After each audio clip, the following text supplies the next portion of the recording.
आज का टॉपिक है हमारा विद्युत विभव इलेक्ट्रिक पोटेंशियल।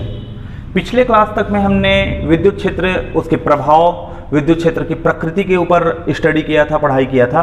आज का जो टॉपिक है वो है विद्युत विभव। हम सीधे अपने पॉइंट पर आते हैं कि विद्युत विभव है क्या। जैसे देखिए, जब हम आवेश की बात किए थे, हम पहला जो वर्ड जो इस्तेमाल किए थे इस चैप्टर को पढ़ने के लिए वो था आवेश अर्थात चार्ज। जब हम चार्ज के ऊपर बात कर रहे थे तो हमने ये देखा कि चार्ज आखिर बनता क्या है। तो इलेक्ट्रॉन की संख्या जो किसी एक निश्चित स्थान पर स्टोर्ड रहती है, संचित रहती है, तो इलेक्ट्रॉन की मात्रा से जो प्रभाव उत्पन्न होता है वही हमारा आवेश कहलाता है। और ये Q इज इक्वल टू, हम इसको N इंटू E के रूप में हमने इसको पढ़ा भी है, आवेशों का क्वांटीकरण या क्वांटाइजेशन ऑफ चार्ज में। तो कोई भी आवेश है, आवेश का कारण क्या है? इलेक्ट्रॉन है, इलेक्ट्रॉन की संख्या। तो ये इलेक्ट्रॉन्स आते कहाँ से हैं? तो इलेक्ट्रॉन कहीं से आ रहे हैं, इसका तात्पर्य है कि चार्ज भी उस जगह से आ रहा है, मतलब चार्ज भी वहीं से ही आ रहा है आपका। तो चार्ज वास्तव में आते कहाँ से हैं? यदि हमने बोल दिया कि चार्ज किसी जगह पर रखा हुआ है या चार्ज किसी तार से या किसी कंडक्टिंग मटेरियल से मूवमेंट कर रहा है, तो वो चार्ज आया कहाँ से? तो इसी को समझने के लिए इस टॉपिक की आवश्यकता पड़ती है विद्युत विभव, कि आखिर वास्तव में वो कहाँ से आते हैं। तो हम ऐसा एज्यूम कर लेते हैं कि मान लेते हैं कि हमारे पास कोई एक स्थान है, मान लेते हैं वो पॉइंट ये है, ये बिंदु ए हमने ले लिया। अब इस बिंदु ए पर हमें इस बिंदु ए को आवेशित करना है या यहाँ आवेश की मात्रा बढ़ाना है। अभी यहाँ शून्य आवेश है, जीरो चार्ज है, अब इसमें आवेश की मात्रा को बढ़ानी है। तो यहाँ हमें आवेश लाना पड़ेगा। आवेश कहाँ मौजूद है? हम उसके वास्तविक स्थिति को नहीं जानते। जब नहीं जानते तो इसलिए उस जगह को हम यहाँ अनंत की स्थिति ले लिए कि आवेश कहाँ मौजूद है। आवेश को हमने कहाँ मान लिया कि इन्फिनिटी ये कोई प्लेस है, इस प्लेस पर ये इन्फिनिटी एक प्लेस है, यहाँ उस बहुत सारे आवेश क्या हैं? स्टोर्ड हैं। ये सभी आवेश इलेक्ट्रॉन के रूप में मौजूद हैं। अभी हम प्रथम रूप में इलेक्ट्रॉन के रूप में ही आवेश की बात कर रहे हैं। जब सेमीकंडक्टर की बात करते हैं तो इलेक्ट्रॉन का एक अपोजिट पार्ट होता है होल, उसके कारण भी आवेश की मात्रा होती है, क्योंकि उसे हम बाद में पढ़ेंगे। अभी हम सिर्फ इलेक्ट्रॉन के ऊपर चर्चा करते हैं। ये जितने भी आवेश यहाँ मौजूद है Q Q Q के रूप में, ये सब के सब क्या है? वास्तव में इलेक्ट्रॉन की संख्या है जो उस जगह मौजूद है। ये जगह कौन सी है हमें नहीं पता, हम नहीं जानते, इसलिए से हमने इसको अनंत का दर्जा दिया। अब इस अनंत वाली स्थिति से आवेश को उठाकर किसी ज्ञात बिंदु पर लेकर आना है। अनंत अर्थात अज्ञात बिंदु, नॉट डिफाइंड प्लेस। वहां से कोई डिफाइंड प्लेस, डेफिनाइट प्लेस या किसी ज्ञात बिंदु पर या ज्ञात जगह पर उसे उठाकर लाना है। तो इन सभी आवेश को किसी भी रूप में, किसी भी माध्यम से जब हम यहां से उठा के इस बिंदु तक लेके आते हैं, तो इस बिंदु तक लेके आने के लिए हमें कुछ कार्य करना पड़ेगा। तो मान लेते हैं कार्य करने की जो मात्रा है, उस कार्य करने की मात्रा को हमने W से रिप्रेजेंट किया। तात्पर्य क्या है? अनंत में मौजूद जो आवेश है, ये बहुत सारे छोटे छोटे आवेश है, Q Q Q Q Q, इतने टोटल जगह में मौजूद आवेश को हम कैपिटल Q से रिप्रेजेंट करते हैं। अर्थात इतने संपूर्ण जगह पर जो आवेश जो मौजूद है वो है Q। इन पूरे Q आवेश को, इस पूरे के पूरे Q आवेश को अनंत से किसी बिंदु पर लाने के लिए हमें W जूल कार्य करना पड़ रहा है। अर्थात कोई कार्य करेंगे तब तो हम इसे उठाकर यहां से यहां लेकर आ पाएंगे। इतने कूलम को लाने के लिए W जूल कार्य करना पड़ रहा है, तो एक कूलम को लाने के लिए कितना कार्य करना पड़ेगा? बहुत सामान्य सी बात है कि Q कूलम को लाने के लिए W जूल कार्य करना पड़ता है। Q आवेश है, कूलम उसका इकाई, उसकी इकाई, W कार्य है, जूल उसकी इकाई। अर्थात Q कूलम आवेश को लाने के लिए, Q कूलम आवेश को अनंत से किसी स्थान पर लाने के लिए W जूल कार्य करना पड़ा, तो एक कूलम को लाने के लिए कितना कार्य करना पड़ेगा? W बटा Q। ये Q जो यहाँ मल्टीप्लाई था वो यहाँ आके डिवाइड हो गया, W अपॉन Q जूल कार्य करना पड़ेगा एक कूलम को लाने के लिए। तो यही जो मात्रा है कि इकाई आवेश को, अर्थात एक कूलम जो आवेश है उसको अनंत से किसी बिंदु पर लाने के लिए किए गए कार्य की मात्रा को विद्युत विभव के नाम से जाना जाता है। तो इलेक्ट्रिक पोटेंशियल क्या है? बेसिकली इलेक्ट्रिक पोटेंशियल का मीनिंग है हमारा, इसे हम V से रिप्रेजेंट करते हैं, V is equal to W upon Q। तो इसका तात्पर्य यह हुआ कि यह पोटेंशियल क्या है? V है इलेक्ट्रिक पोटेंशियल या विद्युत विभव, इकाई आवेश को अर्थात यूनिट कूलम ऑफ चार्ज को इन्फिनिटी से किसी गिवन पॉइंट पर लाने के लिए जो हम वर्क करते हैं, वर्क परफॉर्म करते हैं, यह वर्क ही हमारा क्या कहलाता है? इलेक्ट्रिक पोटेंशियल कहलाता है या विद्युत विभव कहलाता है। बहुत सामान्य सी परिभाषा है। तो विद्युत विभव कब कहेंगे? जब अनंत से किसी बिंदु पर लेके आ रहे हैं। अब एक चीज यह भी होगा, अनंत से ये ज्ञात बिंदु पर हम लेके आए, यहां हमने कोई दूसरा बिंदु ले लिया, मान लेते हैं B। ऐसा भी तो हो सकता है ना कि आवेश को अनंत से उठाकर सीधे बिंदु B पर लेकर आए, तो भी हो सकता है हमें W कार्य करना पड़े और आवेश की जो मात्रा है वो फिर से कितना है? Q कूलम है, तो इकाई कूलम के लिए कितना हो गया? W upon Q।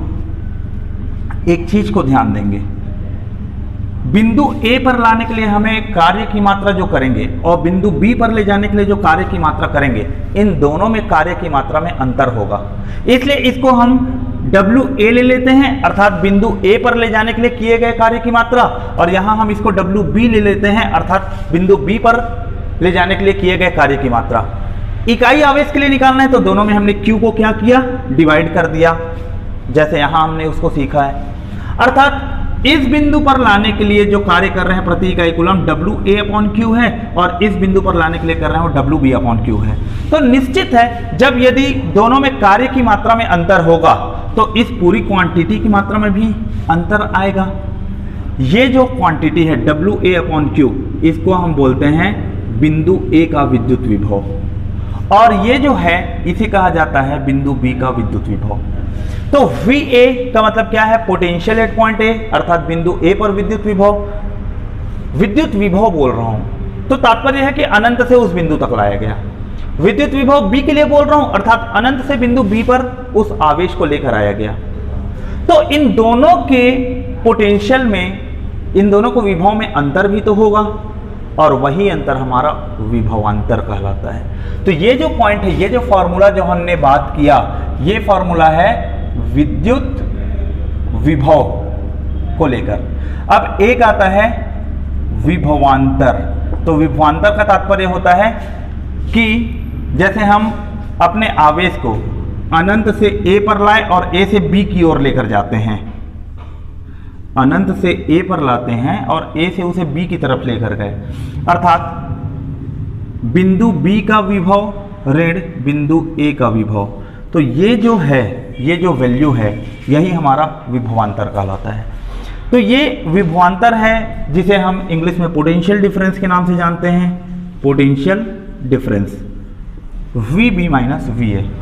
अब यदि इन दोनों वैल्यू को आप रखोगे तो क्या मिल जाएगा? VB की जगह में हमने उसको रख दिया WB अपॉन Q, और VA की जगह रख दिया हमने उसे WA अपॉन Q। तो ये वैल्यू अपने को मिल गया WB माइनस WA अपॉन, ये आंसर क्या मिल गया अपने को? Q। ये पोटेंशियल डिफरेंस है। तो इस पोटेंशियल डिफरेंस को हम लिखते हैं VAB, अर्थात हम इन दोनों बिंदुओं के मध्य के पोटेंशियल के डिफरेंस को हम फाइंड आउट करना चाह रहे हैं। इसे इस तरीके से भी समझ सकते हैं विभवांतर को। विभव का तात्पर्य था अनंत से एक बिंदु पर लाने के लिए किया गया कार्य, और विभवांतर का तात्पर्य है एक ज्ञात बिंदु से दूसरे ज्ञात बिंदु तक ले जाने में किया गया कार्य। दोनों में अंतर है। विभव की बात करते हैं, जब हम विभव की चर्चा करते हैं तो अनंत से किसी ज्ञात बिंदु की बात करते हैं, मगर जब विभवांतर की बात करते हैं तो एक ज्ञात बिंदु से दूसरे ज्ञात बिंदु की बात करते हैं। इन बातों को अपने, इसे हमें बहुत ही महत्वपूर्ण या सूक्ष्म रूप से ध्यान देना है। अनंत से एक ज्ञात बिंदु तक लेके जा रहे हैं, यह सामान्य विभव कहलाता है, मगर एक ज्ञात बिंदु से दूसरे ज्ञात बिंदु तक आवेश को लेकर जाते हैं तब यह विभवांतर कहलाता है। तो इस प्रकार से हमारे पास दो सूत्र मिलते हैं, दोनों सूत्र की प्रकृति एक ही है। अंतर सिर्फ इस बात को लेकर है कि किसे हम अनंत से ला रहे हैं और किसे हम एक बिंदु से दूसरे ज्ञात बिंदु तक लेकर जा रहे हैं। तो जो फॉर्मूला मिला v is equal to W upon Q, या v दो बिंदुओं के बीच की बात करते हैं तो W B minus W A upon Q, इस तरीके से, या इसको हम लिखते हैं V B minus V A, इस तरीके से।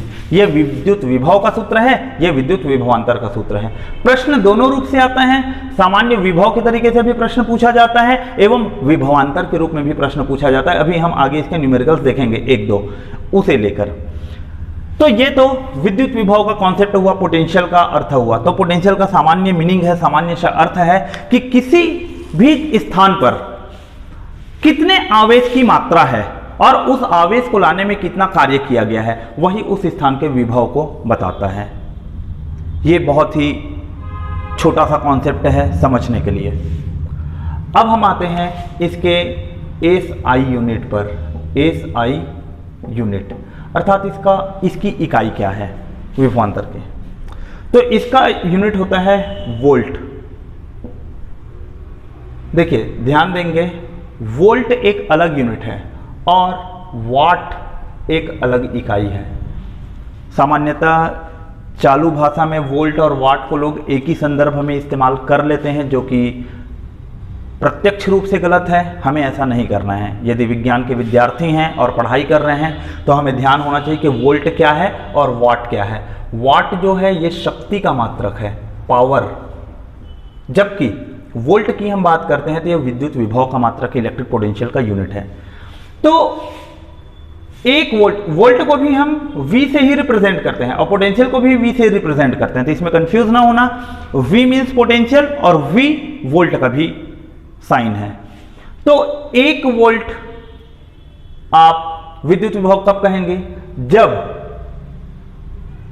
1 जूल कार्य करना पड़ा 1 कूलम्ब आवेश को अनंत से एक ज्ञात बिंदु तक लाने में। देखिए ये बहुत छोटी सी बात है। जूल पर कूलम्ब को ही वोल्ट कहा जाता है। वोल्ट मतलब क्या हुआ, वोल्ट मीन्स जूल पर कूलम्ब, अर्थात 1 जूल कार्य करना पड़ता है 1 कूलम्ब आवेश को अनंत से एक बिंदु तक लाने में, तब ये 1 वोल्ट का विद्युत विभव कहलाता है। अब इसी को विभवांतर के रूप में यदि समझना है तो क्या होगा, 1 कूलम्ब आवेश है बिंदु ए पर, इस 1 कूलम्ब आवेश को बिंदु ए से बिंदु बी की तरफ लेकर जाना है और यदि कार्य हमें 1 जूल करना पड़ा तो इसका तात्पर्य है इन दोनों बिंदुओं के मध्य का जो में विभव का जो अंतर है वह विभव का अंतर 1 वोल्ट का है। अब 1 वोल्ट का अंतर कुछ इस तरीके से भी हो सकता है भाई, यह तो आवेश को मूवमेंट करने के आधार पर हमने लिया। अब सीधे सीधे इकाई के रूप में यदि हम इसके अंतर को लेंगे तो क्या मिलेगा, मान लेते हैं यहां वोल्ट है 9 वोल्ट और इस जगह पर वोल्ट कितना है 10 वोल्ट, तो इन दोनों के मध्य का अंतर कितना हो गया, 10 वोल्ट में से 9 वोल्ट को यदि आप घटाओगे तो 1 वोल्ट मिलेगा। ये बात है। तो यदि डायरेक्ट वैल्यू से, न्यूमेरिकल वैल्यू से आप कैलकुलेट करना चाहोगे तो भी 1 वोल्ट को आप डिफाइन कर सकते हो कि अर्थात 2 बिंदुओं के मध्य विभव में जब अंतर 1 वोल्ट का होगा तब वो यूनिट वोल्ट या वो यूनिट कहलाएगा। और आवेश के रूप में बात करोगे तो एक बिंदु से दूसरे बिंदु तक 1 कूलम्ब आवेश को ले जाने के लिए जब 1 जूल कार्य करना पड़ता है, उस स्थिति में विभव को हम 1 वोल्ट का नाम देते हैं। तो यह भी प्रश्न पूछा जाता है जूल पर कूलम्ब किसका मात्रक है, तो जूल पर कूलम्ब किसे कहा जाता है, वोल्ट को कहा जाता है। प्रश्न आते हैं ऐसे, प्रश्न काफी सारे ऐसे पूछे जाते हैं। जैसे देखिए इसी प्रकार से और कैसे प्रश्न पूछा जा सकता है, हमने अभी इलेक्ट्रिक फील्ड को क्या पढ़ा था, फोर्स अपॉन चार्ज पढ़ा था, F अपॉन Q। तो न्यूटन पर कूलम्ब किसका मात्रक है, विद्युत क्षेत्र का मात्रक है। बिल्कुल इसी प्रकार से इकाई के हिसाब से भी प्रश्न पूछे जा सकते हैं। तो हमें अपना फंडामेंटल क्लियर रखना है, जिसके आधार पर यदि इकाई से भी संबंधित कोई प्रश्न आए तो हम उन प्रश्नों को बहुत आसानी से बना सकें। तो ये तो विद्युत विभव या विद्युत विभवांतर का एक बेसिक सा कॉन्सेप्ट था, मगर अब इसी कॉन्सेप्ट को हम थोड़ा सा और डील करते हैं। और डील करते हुए जब हम आगे बढ़ते हैं तो हमें विद्युत क्षेत्र और विद्युत विभव के मध्य संबंध भी स्थापित करने होते हैं, और इनके ऊपर पीएससी मेंस में लास्ट ईयर एक क्वेश्चन आ चुका है, ई और वी के मध्य जो संबंध है उसके ऊपर। तो अगला जो टॉपिक है वह टॉपिक है हमारा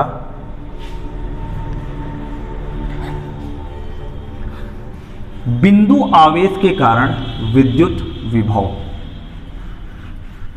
बहुत छोटा सा है, हम फार्मूला भी डिराइव करते हैं। इस फार्मूले का व्युत्पन्न करना दो तरीके से है, जिनमें से एक तरीका है कैलकुलस अर्थात डिफरेंशिएशन इंटीग्रेशन का प्रयोग करके, और एक तरीका है, चूंकि डिफरेंशिएशन इंटीग्रेशन हमारे 10वीं कक्षा तक के सिलेबस में उपयोग नहीं होता, तो इसलिए हम उस पद्धति का प्रयोग ना करके हम सामान्य नॉर्मल जो अपना एल्जेब्रिक मेथड है उसका प्रयोग करके हम इसके फॉर्मूला को उत्पन्न करेंगे। ये है विद्युत विभव किसके कारण, किसी आवेश Q के कारण। कोई भी एक आवेश हमने Q लिया, उसके कारण विद्युत विभव की मात्रा क्या होगी। अब इसे कैसे समझेंगे, हम ये मान के चलते हैं कि ये एक बिंदु है, इस बिंदु पर आवेश Q मौजूद है और इससे दूरी r पर हमने एक दूरी ले लिया r, इस r दूरी पर धनात्मक 1 कूलम का आवेश मौजूद है। क्योंकि विद्युत विभव के लिए हम क्या बात कहते हैं, हम तो सिर्फ यही कहते हैं ना, इकाई कूलम को एक स्थान से दूसरे स्थान तक लेके आ रहे हैं। यदि अनंत पर भी है तो चूंकि अनंत की दूरी को हम r नहीं मान सकते, अनंत की दूरी तो इन्फिनिटी होगी, मगर इन्फिनिटी से यदि हम थोड़ा सा कम की दूरी की बात करते हैं तो इस आवेश Q कूलम से r दूरी पर एक आवेश रखा हुआ है धनात्मक 1 +1 कूलम का चार्ज हमने इस पॉइंट पर रखा हुआ है। अब इस बिंदु से इस इकाई कूलम को r दूरी तक चल के लेके आना है क्या, Q के पास। तो उस Q तक लाने में हमें कितना कार्य करना पड़ेगा, तो इसको इस बिंदु से उठाकर यहां तक लाने में किया गया कार्य, तो (1 कूलम को Q तक ले जाने में किया गया कार्य बराबर क्या होगा, कार्य W बराबर क्या होगा, फोर्स इंटू डिस्प्लेसमेंट, अर्थात बल गुणा विस्थापन। अब बल किसका, यहां दो आवेश है ना, एक Q कूलम है अब एक +1 कूलम है, तो इन दोनों के बीच में तो बल लगेगा। और उस बल के लिए हम कौन सा सूत्र प्रयोग करेंगे, जो पिछले क्लास में हमने पढ़ा हुआ था, कूलम्स लॉ। तो कूलम्स लॉ का सूत्र उपयोग करेंगे। तो कूलम्स लॉ के अकॉर्डिंग दो आवेश के मध्य बल क्या होता है, 1/4πε0 Q coulomb into 1 coulomb upon इन दोनों के बीच का दूरी का वर्ग r²। ये बल के लिए हो गया, गुणा डिस्प्लेसमेंट, इन दोनों के मध्य की दूरी कितनी है, r, तो इन दोनों के मध्य की दूरी हो गई r, इस तरीके से। अब ये r और एक r कट गया तो हमें कार्य की मात्रा कितनी मिल गई, 1/4πε0 इंटू Q/r। चूंकि यह जो कार्य है किसके लिए किया गया, इकाई कूलम को इस जगह पर लाने के लिए किया गया है। ये देखिए ना, +1 कूलम को Q तक ले जाने में किया गया कार्य, तो इकाई कूलम के लिए जो कार्य करते हैं उस कार्य को हम W/+1 कूलम कर सकते हैं, इसमें तो कोई अंतर नहीं है भाई, इकाई कूलम को ले जाने में किया गया कार्य है ना। तो इकाई कूलम के लिए जो किया गया जो कार्य है उसे हम किस रूप में निरूपित करते हैं, वोल्ट V या पोटेंशियल V के रूप में। तो एक बिंदु आवेश Q के कारण किसी बिंदु पर कितना विभव है, उस विभव की मात्रा हमने कैसे निकाल लिया, उस विभव की मात्रा इस सूत्र से हम निकालते हैं, V बराबर 1/4πε0 गुणा Q/r। ये बहुत ही छोटा सा प्रश्न, बहुत ही छोटा सा ये व्युत्पत्ति है। सिंपल सा मैटर यहां किया गया है केवल कि इकाई कूलम को एक स्थान से दूसरे स्थान तक ले जाने में कितना कार्य कर रहे हैं। तो इकाई कूलम के लिए किया गया कार्य ऑटोमेटिकली V होता है, या इसको हमने W/1 लिख दिया तो कोई अंतर नहीं है। और W का सूत्र क्या होता है, F इंटू डी। यदि F इंटू डी यहाँ यदि आपने +1 कूलम यदि लिख दिया तो यहाँ 1 से डिवाइड करोगे भी तो आंसर में कोई इफेक्ट नहीं पड़ेगा। तो ये इस तरीके से ये सूत्र मिला। तो बिंदु आवेश के कारण जो V का वैल्यू मिलता है बिंदु आवेश के कारण V बराबर बिंदु आवेश, इसे हम Q लिख लेते हैं, Q कूलम। तो V का फॉर्मूला क्या मिल गया, 1/4πε0 इंटू Q/R। ये हमें एक वैल्यू मिला और इसे समीकरण 1 मैंने दे दिया, बिंदु आवेश के कारण ये है। अब इसी में हम थोड़ा सा आगे बढ़ते हैं और अगला जो बात है आप लिखेंगे E और V के मध्य संबंध, अर्थात विद्युत क्षेत्र एवं विद्युत विभव के मध्य संबंध क्या होगा। तो विद्युत क्षेत्र और विद्युत विभव के मध्य संबंध को हम कैसे समझेंगे, तो उसे पुनः विद्युत क्षेत्र के, अब ये जो पॉइंट है ये विद्युत विभव तो था, अभी मैं थोड़ा सा विद्युत क्षेत्र के ऊपर बात कर रहा हूं क्योंकि इन दोनों के मध्य संबंध निकालना है। अब ये यदि हम इलेक्ट्रिक फील्ड या विद्युत क्षेत्र की बात करते हैं तो विद्युत क्षेत्र क्या होता है, E इज इक्वल टू होता है F/Q, यह मान होता है, अर्थात इकाई आवेश पर लगने वाला बल। इसका तात्पर्य है कि यहां भी +1 कूलम नहीं है, अभी ये मान लेते हैं कि कोई एक कूलम Q है और यहां जो कूलम है वो +Q है। तो देखिए इसके इकाई आवेश पर लगने वाला बल, तो F/q लिया। हमने पहले ही इसको इकाई कूलम लिया था, मगर जब विद्युत क्षेत्र की बात करते हैं तो यह Q कूलम इस छोटे Q कूलम के ऊपर कितना बल लगा रहा है, तो वो कूलम्स लॉ से निकला। मगर जब यह पूरा जो मात्रा है ये Q कूलम इस छोटे Q कूलम के एक कूलम पर कितना बल लगाता है, वो विद्युत क्षेत्र है। इकाई कूलम के ऊपर किया गया कार्य विभव होता है, मगर इकाई कूलम के ऊपर लगाया गया बल विद्युत क्षेत्र होता है। दोनों में बात को ध्यान रखना है। इकाई कूलम की अवधारणा दोनों में लागू होती है, मगर एक में लगाए गए बल की बात होती है और एक में किए गए कार्य की बात होती है। कार्य का संबंध विभव से है और बल का संबंध क्षेत्र से है। तो E is equal to F/Q है। इन दोनों के मध्य लगने वाला बल कितना हो गया, 1/4πε0 Q इंटू Q/R²। मगर ये कहां से हो रहा है, ये कूलम्स लॉ से आया, इंटू ये तो बल का मान हो गया। अब बल के साथ में क्या विभाजित किया गया है, Q को, तो इंटू 1/ हमने क्या किया, Q कर दिया। ये Q यहां विभाजित थे इसलिए Q को यहां मैंने विभाजित किया, डिवाइड किया है E के लिए। अब ये दोनों Q और Q कट गए तो E का मान हमें क्या मिल गया, 1/4πε0 इंटू Q/R²। इस तरीके से ये जो है सूत्र, ये एक बिंदु आवेश के कारण किसी स्थान पर r मीटर की दूरी पर विद्युत क्षेत्र की तीव्रता को रिप्रेजेंट करता है। तो ये हमारे लिए दूसरा फॉर्मूला है। अब जब बात आएगी कि E और V के मध्य संबंध क्या है, यहां एक महत्वपूर्ण चीज होगा, E व V में संबंध। E अर्थात विद्युत क्षेत्र और V का तात्पर्य है विद्युत विभव। इन दोनों के मध्य क्या संबंध है, इस संबंध के ऊपर हम चर्चा करते हैं। तो देखिए V का मान हमें पता चल गया उस बिंदु आवेश के कारण R दूरी पर, और उसी बिंदु आवेश के कारण R दूरी पर E का मान पता चल गया। तो हम क्या करते हैं, दूसरा समीकरण को पहले से भाग देने पर,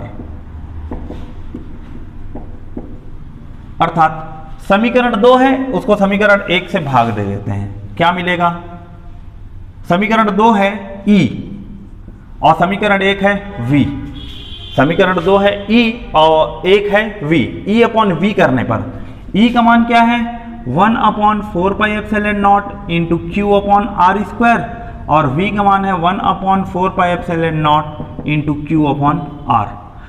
ये दोनों कैंसिल आउट हो गए, Q और Q कैंसिल आउट हो गए, एक R और एक R कैंसिल आउट हो गया, केवल ऊपर में 1/R बचा और इधर हमारे पास जो वैल्यू है वो क्या मिल गया, E/V is equal to 1/R। या इसी को ऐसे भी लिख सकते हैं, E इज इक्वल टू क्या लिखा जा सकता है, V/R। तो ये एक हमारे पास E और V के बीच में सूत्र हो गया कि विद्युत क्षेत्र बराबर विद्युत विभव बटा दूरी, अर्थात इकाई दूरी पर जो विद्युत विभव या विभवांतर का मान होता है वही विद्युत क्षेत्र है। बहुत सिंपल सी बात है, इकाई दूरी चूंकि r को डिवाइड किया, इलेक्ट्रिक पोटेंशियल और potential difference in a unit distance is called electric field, ये चीज है। मगर जब आप इसको थोड़ा सा इलेबोरेट करके पढ़ते हैं तो हमें इसमें क्या पता चलता है कि ये जो वैल्यू है ये बिंदु के लिए तो ठीक है जब हम सामान्य इस प्रकार से करते हैं तो, मगर जब इस v को विभवांतर का नाम हम देंगे, यहां E is equal to V upon R है, ठीक है, एक बिंदु आवेश के लिए जब अनंत से आता है तो, मगर जब इस v को हम विभवांतर का नाम देते हैं तो इस विभवांतर में क्या होगा कि ये बिंदु है, इस पर वोल्टेज v है आवेश q के कारण, आवेश q के कारण विभवांतर v है। अब r दूर जाने पर, दूरी r जाने पर इसके विभव में कमी आएगी, क्योंकि देखिए जैसे जैसे दूरी बढ़ती जाती है वैसे वैसे विभव का मान कम होते जाता है। अर्थात इनिशियल पॉइंट पर विभव का मान v है, या इस बिंदु को जैसे हमने a लिया तो इस पॉइंट पर विभव का मान कितना है, a है, और r दूरी जाने पर विभव का मान vb हो जाएगा यदि इसको हमने बिंदु b लिया तो इनका तात्पर्य तो सिंपल सी बात है ना, सिंपल सा यही हो रहा है कि जैसे जैसे दूरी बढ़ते जा रही है वैसे वैसे विभव का मान शून्य होते जा रहा है। यहाँ की भी आप बात करोगे, यदि r को अनंत दूरी तक ले लोगे तो किसी भी को अनंत से आप विभाजित करोगे तो आंसर क्या मिलेगा, शून्य। तो अनंत बिंदु पर विभव की मात्रा कितनी हो जाती है, शून्य हो जाती है। यह विभव की मात्रा तो r दूरी पर है। तो एक कॉमन कॉन्सेप्ट तो हमें मिला कि जैसे जैसे दूरी बढ़ते जाती है आवेश से वैसे वैसे विभव की मात्रा कम होते जाती है। अब जब विभवांतर लेंगे तो विभवांतर कैसे निकालेंगे, फाइनल में से इनिशियल को माइनस करने, घटाएंगे हम, बाद में जो विभव मिल रहा है उसमें से पहले के विभव को घटाएंगे तभी हमें विभवांतर मिलेगा। तो जब v को हम विभवांतर लेंगे, बाद का मान कम है और शुरुआती मान ज्यादा है, तो इन दोनों का जो माइनस होगा vb minus va upon r is equal to भी क्या हुआ हम लोगों का, इलेक्ट्रिक फील्ड हुआ। यदि v को विभवांतर लिया तो v के जगह में vb माइनस va लिया अपॉन r हुआ। मान लेते हैं इन दोनों के बीच का विभवांतर कितना है, v है, तो ये v अपॉन r तो हुआ। मगर एक बात ध्यान रखने योग्य है, छोटी मात्रा है, इनमें से बड़े मात्रा को यदि हम घटाते हैं तो ये मान हमेशा ऋणात्मक मिलेगा। तो E का जो फॉर्मूला है माइनस v अपॉन r, सामान्य रूप में E is equal to v by R होता है यदि हम धन और ऋण को ध्यान ना दें तो, मगर एक्चुअल की बात करें तो E का मान क्या मिलता है हमें, माइनस v अपॉन आर मिलता है। यहां जो ऋणात्मक जो चिन्ह है ये इस बात को बताता है दूरी के साथ v के मान में कमी, अर्थात जैसे जैसे डिस्टेंस बढ़ते जाएगा वैसे वैसे v का वैल्यू आपका कम होते जाएगा। ये ऋणात्मक मान का वही है। जब हम कैलकुलस या इंटीग्रेशन डिफरेंशिएशन से हम उसको डिराइव करते हैं तो E का वैल्यू मिलता है E is equal to minus del V upon del R, इस तरीके से मिलता है। तो ये D जो है ये इसी को बताता है, दो बिंदुओं के मध्य के अंतर को ये रिप्रेजेंट करता है। तो negative potential gradient is called electric field. Gradient का मतलब क्या रहता है, किसी भी चीज को दूरी के साथ बदलाव करना, और रेट ऑफ चेंज का मतलब होता है किसी भी क्वांटिटी को टाइम के साथ वेरी करना। तो ये इस प्रकार से हमारा विद्युत क्षेत्र विद्युत विभव के मध्य संबंध और विद्युत विभव के ऊपर हमने अभी चर्चा की। अब इससे संबंधित दो एक प्रश्न है, छोटे छोटे प्रश्न, जैसे कि बहुत सिंपल सा है। यदि आप प्रश्न को लिखना चाहें तो लिख सकते हैं, मैं कह देता हूं प्रश्न को। यदि 4 कूलम आवेश को 10 वोल्ट पोटेंशियल से किसी एक बिंदु तक ले जाने में 20 जूल का कार्य करना पड़ता है, फिर से रिपीट करता हूं, यदि 4 कूलम्ब आवेश को 10 वोल्ट पोटेंशियल के बिंदु से किसी बिंदु तक ले जाने में 20 जूल का कार्य करना पड़ता है, तो उस दूसरे बिंदु के विभव की मान की गणना कीजिए। बहुत सिंपल सा प्रश्न है ये, बहुत ही इजी सा है, बहुत ही छोटा सा है।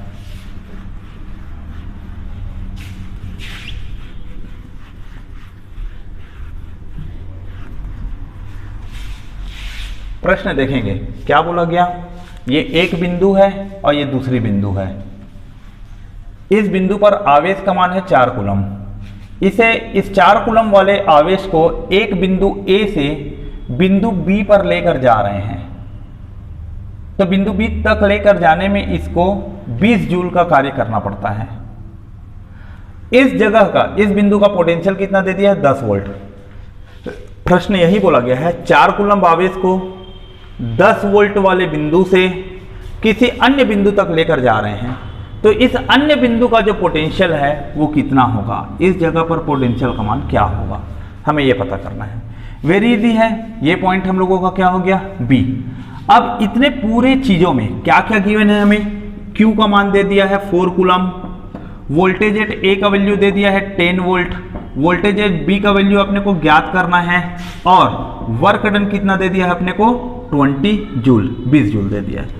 देयरफॉर फॉर्मूला क्या कहता है कि VB minus VA upon Q करेंगे तो क्या मिलेगा हमें, या ऐसा VB माइनस VA करेंगे तो क्या मिलेगा? W upon Q। इस तरीके से ये फॉर्मूला है। वर्क डन पर unit charge is equal to क्या होता है आपका? विभवांतर। यही सूत्र तो हमने पढ़ा है, उसको उपयोग कर दिया।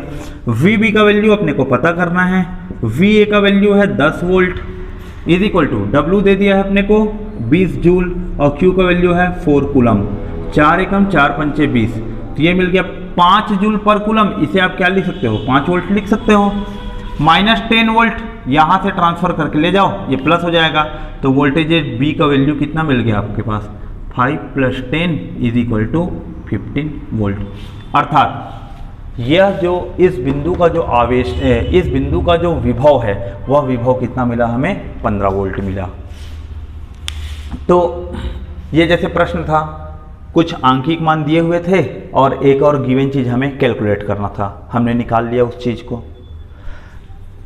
चलिए एक और प्रश्न हम लिखते हैं, वो बिंदु आवेश से संबंधित प्रश्न है। प्रश्न कुछ इस तरीके से है, किसी बिंदु आवेश से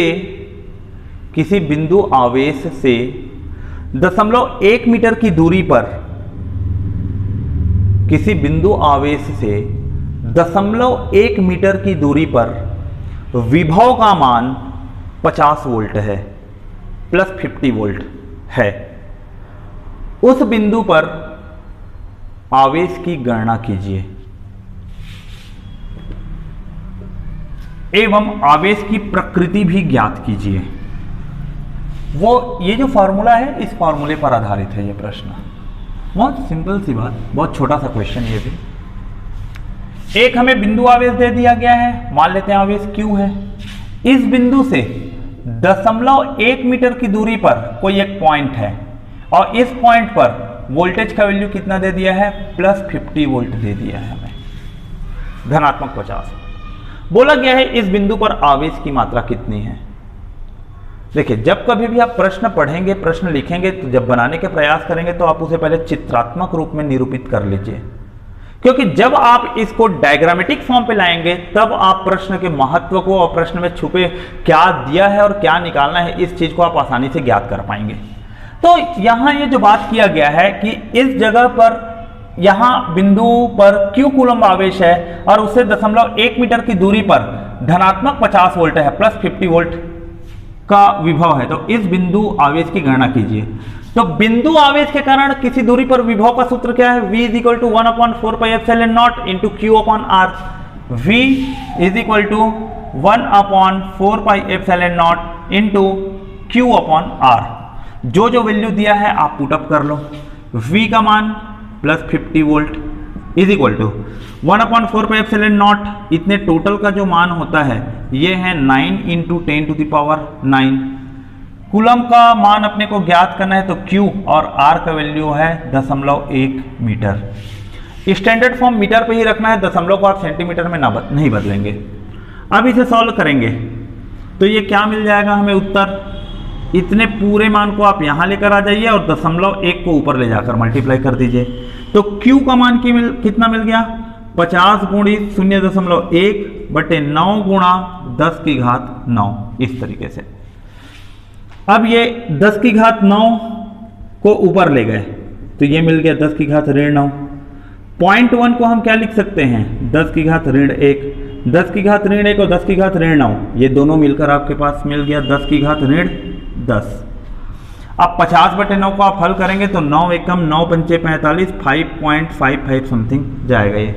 तो इस बिंदु पर आवेश कूलम की मात्रा कितनी हो गई, 5.55 इंटू 10⁻⁻10 कूलम, ये इसका उत्तर है। देखिए ऐसे ही छोटे छोटे प्रश्न पूछे जाते हैं और ऐसे ही छोटे छोटे प्रश्न आते हैं इस तरीके से।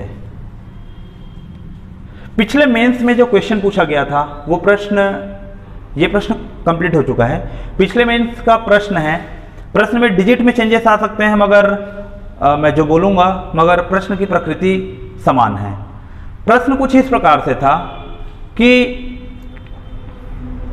किसी स्थान का विभव 20 वोल्ट है, 5 मीटर दूरी पर विद्युत क्षेत्र की गणना कीजिए।